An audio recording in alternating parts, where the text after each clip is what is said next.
Mano masako it mikelonwa Jumapili ka Jumapili kod Walter Nyambaga. Wadhi nyime e kaunti ma Migori kama piny owacho mar kaunti no ka otenore kod riwruoge mamoko ma ok mag piny owacho masiro chenro mag pur e kaunti ma Migori ochako chenro mar puonjo jopur kaka ginyalo timo pur makare mondo giyud rang'iny makare mag cham kata kothe ma bende nyalo yudo chiro mayot.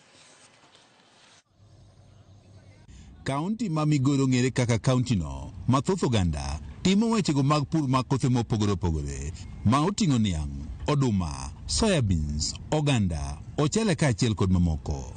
Lipod mawuok kuom migawo mar pur e kaunti ma Migori yango ni nitiere jopur malo gana 174 e kaunti ma Migori mangima. Kata bed ni jopur osebedo ka oketo maino margi e pur, thothgi osebedo ka ywak ni ok ginyal yudo chiro malong'o, gino mosemiyo moko kuomgi oweyo kata pur. Jolony wechego mag pur wacho ni moko kuom jopur bedo kod pek e yudo chiro nikech kothe kata chiemo ma gigolo ok chop rang'iny madwarore e chiro. Jopur mathoth bende yudo lal mathoth e kindego mag keyo nikech rem e luwo okenge madwarore. Post harvest handling ka wayudo ni japur lalo up to atamalo 30, that is 30%. Otewuotho gi japur ni how best ere kaka onyalo timo gik monyalo timo maber mondo lalni obed kata up to 0% kata karach ahinya to yudie 5%. Kendo ayudo ni kara ndalo mochien ka ne wapuro ga oduma wadino gi luth, wagoya goya oduma gi luth, to kawuono ni ayudo ni okelwa masin suso, okelwa masin pimo. E okang' mar konyo jopur mondo koro gol chiemo mantiere kod rang'iny mamalo kaachiel kod yudo chiro maber, migawo mar pur e kaunti ma Migori ka otenore kod moko mago mag piny owacho ma oting'o Cereal Growers Association kaachiel kod Farm to Market Alliance dhi nyime kod chiwo puonj ne jopur. Koro ayudo ni kara en gi procedure ma moko wang'ado ga shortcut, to kawuono ni ayudo are e puodho nyaka e chiro, koro puonja te. Farmers wani mondo giform groups ma nyalo bedo koka maginyalo tiyo go koka marketing avenues for their produce. Jopur yudo puonj kaka ginyalo rito cham ka ochakre puodho nyaka bang' keyo mondo gibedi kod rang'iny makare.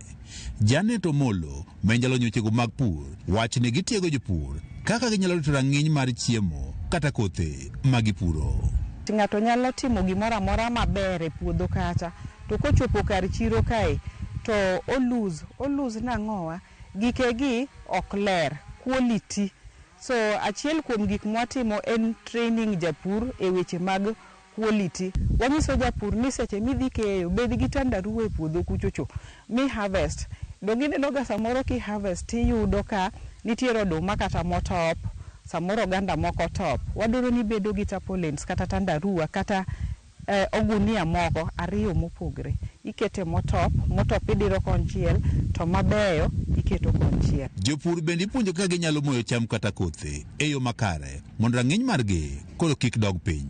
Director migawo no mar pur e kaunti ma Migori Billy Nyagaya wach ni bende gitiego jopur kaka ginyalo yudo chiro mayot ka ok gitiyo kod omenda mathoth e manyo chirogo.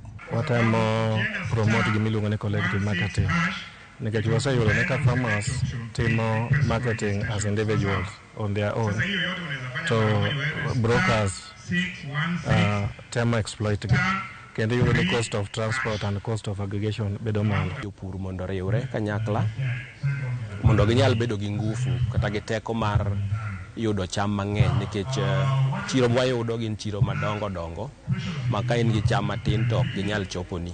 So nyaka ibed ni nyalo yudo cham madhi 10 and above tons.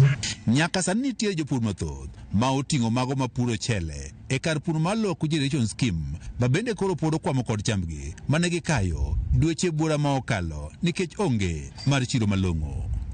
George Juma, Ramogi TV, Migori. Nyakoromogi gikanyo mano